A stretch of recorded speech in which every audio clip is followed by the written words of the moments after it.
প্রিয় দর্শক, আমি প্রতিবার এবং প্রতিদিন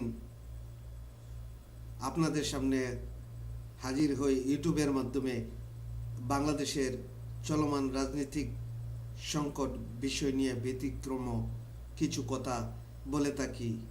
বাংলাদেশ এবং বাংলাদেশের বাহিরে যত বাংলাদেশি মানুষ আছেন, 16 কোটি মানুষের শান্তি কামনার জন্য আমি দোয়া ও প্রার্থনা করে থাকি এবং আপনাদেরকে জানাচ্ছি আমি প্রবাস থেকে ভালোবাসা এবং শুভেচ্ছা।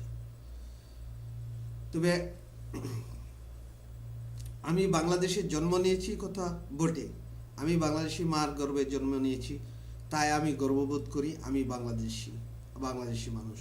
কিন্তু আমি শৈশব থেকে বাংলাদেশের বাহিরে আমার কর্মজীবন পড়াশোনা সম্পূর্ণই আমি বাহিরের মধ্যে করে আসছি। তবে জানি না বাংলাদেশ সম্পর্কে কি বললে বাংলাদেশের মানুষ শান্তি এবং আমার কথার দ্বারা যদি কোনো বাংলাদেশের উন্নত আসেন বা বাংলাদেশের মানুষের কাছে কিছু না কিছু কথা তাদেরকে বিবেক দিতে পারি, সেটাই আমার সার্থক হবেন। আর আমার কথার মধ্যে যদি আপনাদের কাছে কিছুটা বিবেকের সাড়া দেন, সেটাই আমার সার্থকতা। তবে আজকের কথা বিষয় হলেন গাদার গায়ে বাঘের চামড়া। তবে প্রিয় দর্শক, গাদার গায়ে বাঘের চামড়া কি করে হলেন সেটা বিশ্লেষণ এবং ব্যাখ্যাকরণ করা হবে। আমি তার আগে বলবো, বাংলাদেশের 7.5 কোটি মানুষের কাছে প্রতিশ্রুতি দিয়েছিলেন একজন মহামান্য ব্যক্তি, তাহারই নাম মরহম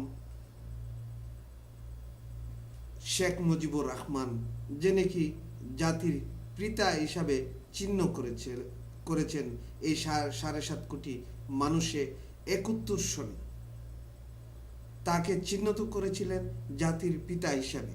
কিন্তু তিনি আমাদের কাছে এবং বাংলাদেশের এই সোনার বাংলার মাটিতে থাকতে পারছেন না বেশি দিন, কিছু বাংলাদেশের দস্যু মানুষের জন্য, আর চিরদিনের জন্য বিদায় হইতে হয়েছে এই সোনার বাংলার মাটি থেকে। আর যে দেশে তিনি চলে গেছেন সেই দেশ থেকে রাব্বুল আলামিনের খেলায় মানব জাতি কখনো আর ফিরে আসতে পারে না। তিনি রেখে গেছেন তাহার আদর্শ এবং স্মৃতি, আর 3.5 হাত মাটির জায়গা নিয়ে তিনি চিরনিদ্রা শুয়ে আছেন সোনার বাংলার মাটিতে। তার জন্য এই বর্তমানে 16 কোটি মানুষের কাছেই তার নৈতিক ধারণা, চিন্তা, চেতনা এবং তাহার কথাই স্মরণ করে থাকেন তার নীতিগত। তার মধ্যে আরেকজন আছেন আমাদের মহামান্য ব্যক্তি, যাহার নাম এই রহমানের সাথে জড়িত মেজর জেনারেল জিয়াউর রহমান। তবে আমি সংগ্রাম দেখিনি আর বাংলাদেশের মুক্তিযুদ্ধ দেখিনি। ভাগ্যের পরিহাস, যদি আমি ওই সময় জন্ম নিতাম তাহলে আমার দ্বারা যদি সম্ভব হতো তাহলেও আমি জীবনের ঝুঁকি নিয়েও আমি মুক্তিযুদ্ধের চেতনার উপর ঝাঁপিয়ে পড়তাম। কিন্তু এসেছি পৃথিবীর মধ্যে, বাংলাদেশে চিহ্নিত করার কোনো কাজ করতে পারলাম না, সেটাই আমার দুঃখের বিষয়। তবে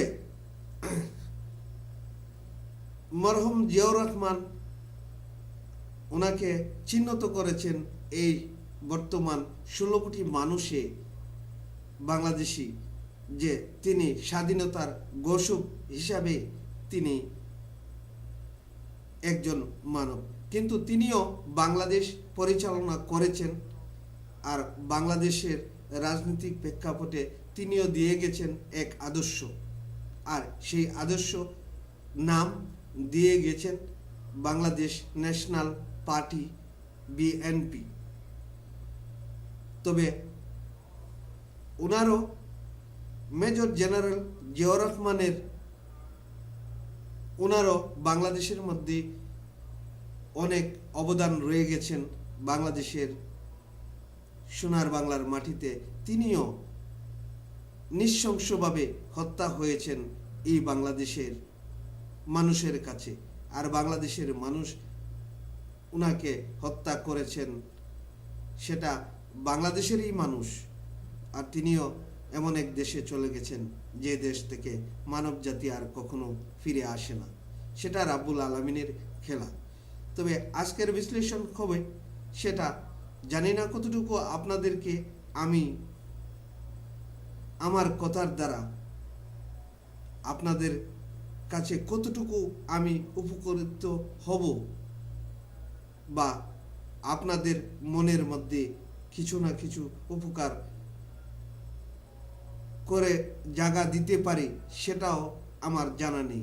তবে সেটা আপনাদের কাছে রয়েছে একটা বিবেক। সে বিবেকের দ্বারা চিন্তা করে যদি আদর্শকে মেনে চলতে পারেন, সেটাই আমি সার্থক হব। তবে আমি তার আগে বলবো, আমি একজন মানুষ, আর আমার বিশ্লেষণা এবং কথার মধ্যে ভুল হইতেই পারে, যেহেতু আমি রক্তে মাংস গড়া মানুষ। আর সেই ভুলের জন্য 16 কোটি মানুষ এবং রাজনীতিবিদ যারা আছেন তাদের কাছে আমি ক্ষমার প্রার্থী। আর ক্ষমা হচ্ছেন রাব্বুল আলামিনের এক আদর্শ, যেই আদর্শ মানব জাতি মানবকে ক্ষমা করে থাকেন, তিনি জান্নাতবাসী হন। সেটা আল কোরআনে আছেন এবং আমি যতটুকু জানি যে আল্লাহ পাক সেই আদর্শই করেছেন ক্ষমা করা। আর ক্ষমার জন্য পৃথিবীতে যতই গুনাহ করে থাকেন, আল্লাহর বান্দার হক যদি আপনি না খেয়ে থাকেন এবং কোনো মানব জাতিকে হক থেকে বঞ্চিত করে না থাকেন, তাহলে রাব্বুল আলামিনের বলেছেন যে আমার তওবার দরজা খোলা আছে। সেখানে আল্লাহ পাকের কাছে যদি কোনো অন্যায় অপরাধ করে থাকেন, তাহলে তওবার জায়গা আছেন, সেখানে তওবা করলে আল্লাহ পাক মাফ করে দিতে পারে। সেই জিনিসটাই আমি আপনাদেরকে বলব। তবে বর্তমানে 16 কোটি মানুষ যে সংকটের মধ্যে পড়ে আছেন, এবং সরকার প্রতিটা টকশোতে এবং পেপার পত্রিকার মধ্যে আমরা দেখতে পাই এবং শুনতে পাই সরকার দিশাহারা, বা বাংলাদেশের 16 কোটি মানুষ আতঙ্কের মধ্যে বিরাজ করেছেন। বর্তমানে বাংলাদেশে কোনো নিরাপত্তা নেই, জানমালের নিরাপত্তা সরকার দিতে পারছেন না। আমরা টেলিভিশনের মধ্যে প্রবাস থেকে দেখতে পাই, সত্যি সেটাই বটে যে জানমালের নিরাপত্তা নেই। মানুষ নৃশংসভাবে হত্যা হয়ে যাচ্ছে, পুলিশ গুলি চালাচ্ছেন, নিরীহ মানুষ মৃত্যুর কোলে ডলে পড়েছেন, আর মানুষ নির্যাতন হতেছেন এই সোনার বাংলার মাটিতে। তবে সেটা কি বাংলাদেশের আদর্শ ছিলেন? সে মহান ব্যক্তি মরহম জাতির পিতা শেখ মুজিবুর রহমান সেই জন্য বাংলাদেশকে স্বাধীন করে নেই, আর জিয়াউর রহমান সেই জন্য ও শত্রুর সাথে লড়াই করেননি। তবে আজকে কেন বাংলাদেশের মানুষ নিজেকে নিজে মেরে ফেলে দিতেছেন আর নিজেকে নিজে ধ্বংস করে নিয়ে যেতেছেন? সেটাই প্রশ্ন রইল বর্তমানে বাংলাদেশের 16 কোটি মানুষের কাছে। আমি গর্ববোধ করি আমি একজন বাংলাদেশি মানুষ। আর বিশ্বের অনেক দেশে বাংলাদেশের মানুষ ছুটে এসেছেন তাদের রুজির তাগিদা এবং ইনকামের তাগিদা এসেছেন। তারা আমরা যারা প্রবাসে থাকি, প্রবাস থেকে যে অর্থগুলি উপার্জন করে থাকি, সে অর্থগুলি বাংলাদেশে পাঠিয়ে থাকি প্রত্যেকটা বিদেশি বা প্রবাসে যারা আছেন তারা পাঠিয়ে থাকেন। সেখান থেকে সেই অর্থ থেকে বাংলাদেশ সরকার কিছু না কিছু মুনাফা পেয়ে থাকেন, আর সেই মুনাফা দিয়ে বাংলাদেশের আয় উন্নতির দিকে এগিয়ে চলেন। সেটা প্রতি বছর আমরা বাংলাদেশের সরকারি হিসাবে দেখা যাচ্ছেন যে প্রবাসী শ্রমবাজার থেকে পেয়ে থাকেন সরকার হাজার হাজার কোটি টাকা উন্নত বা মুনাফা পেয়ে থাকেন। সেই মুনাফার টাকা দিয়ে বাংলাদেশের রাস্তাঘাট এবং কালভার্ট ব্রিজ করে থাকেন, বাংলাদেশ মেনটেন করে থাকেন। আজকে কেন সেই বাংলাদেশকে সেরকম এই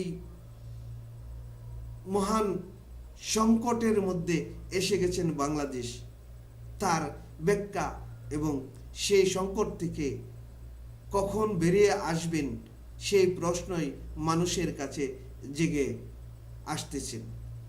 তবে মানুষ আতঙ্ক বিরাজ করেন, সেটা সত্য। আমরা প্রবাস থেকে স্যাটেলাইট টেলিভিশনের মধ্যে দেখতে পাই। 1988 সালে আমি দেশ পরিত্যাগ করেছি, আজ পর্যন্ত প্রবাসে।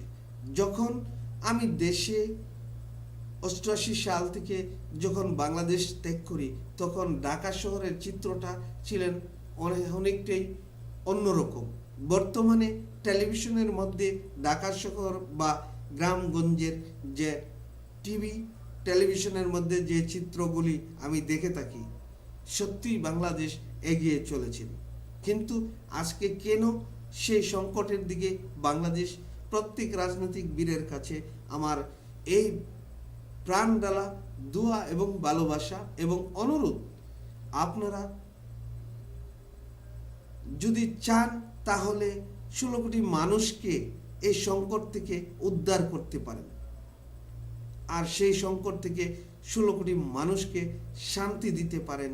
সেটাই আমাদের বা প্রবাস থেকে যারা রাজনৈতিক দৃষ্টির দিকে আকর্ষণ করে থাকেন, প্রত্যেকটা মানুষই সেই সমালোচনা করে আসতেছেন। তবে বাংলাদেশ সরকার দিশাহারা। আমি আমার কথার মাধ্যমে বলে আসছিলাম গাদার গায়ে বাঘের চামড়া। তবে সেই কথাটুকুর মধ্যে আজকে আমি আপনাদেরকে নিয়ে যাচ্ছি এখন 71-এর মুক্তির স্বাধীনতার চেতনা সম্পদটুকু বাংলাদেশে পবিত্র হয়ে আছেন আর থাকবেন চিরদিন। সেই কথাটা সত্য। জন্ম প্রজন্ম সেই কথাগুলি স্মরণ রাখবেন আর সেই চেতনাকে জিন্দা রাখবেন এই সোনার বাংলার মাটিতে। সেটা যারা বিবেকের মানুষ, যাদের বিবেক আছেন, তারা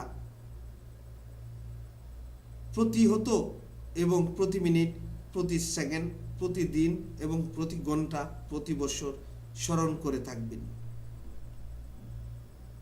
তবে আজকে আমি বলবো বা আমরা বলবো প্রবাস থেকে, এই মুক্তিযুদ্ধের চেতনার সম্পদ, পবিত্র সম্পদ নষ্ট হয়ে যাচ্ছেন, আর সেই কথাগুলো কলঙ্কর মধ্যে চলে যেতেছেন। মুক্তিযুদ্ধের চেতনাটা চলে যেতেছেন। সেটা বাংলাদেশের মানুষকে, 16 কোটি মানুষকে অনুরোধ জানাবো, সেই জিনিসটা যেন কলঙ্কিত না হই। সেই জন্য বলা হচ্ছেন যে গাদার গায়ে বাঘের চামড়া। যদি গাদার গায়ে, আল্লাহ পাক এক পশু পৃথিবীতে পাঠিয়েছেন, তার নাম মানুষে বলে থাকেন গাদা। তবে তাহার গায়ে যত ওজনই দেখ না কেন, কিন্তু তিনি সর্বক্ষণই বলে থাকেন মনে মনে যে আমার গায়ে অনেক ওজন কম দিয়েছে। তবে সেই প্রেক্ষাপটে সেটাই ধারণা হচ্ছেন আজকে বাংলাদেশের মুক্তিযুদ্ধের চেতনার সম্পদটুকু যার গায়ে তুলে দিচ্ছেন শাহবাগ চক্করের মধ্যে, সেটাকে নিয়ে আজকে মানুষ দিশাহারা হচ্ছেন। কেন? যদি মুক্তিযুদ্ধের চেতনার সেক্টর কমান্ডার যারা বাংলাদেশের মধ্যে এখনো জীবিত আছেন, তাদের কাছে যদি সেই সম্পদটুকু, তারা যদি সেই শাহবাগ চক্করকে পরিচালনা করতেন, তাহলে সঠিকভাবে তার সম্মানটুকু বাংলাদেশের মাটিতে রয়ে যেত। তবে যাদেরকে আমরা দেখি টেলিভিশনের মাধ্যমে তারা মুক্তিযুদ্ধের চেতনা নিয়ে কথা বলেছেন, তারা সংগ্রামের বা মুক্তিযুদ্ধের সময় তারা জন্মই নেন না। প্রিয় দর্শক, আপনাদের কাছ থেকে এখন বিদায় নিলাম।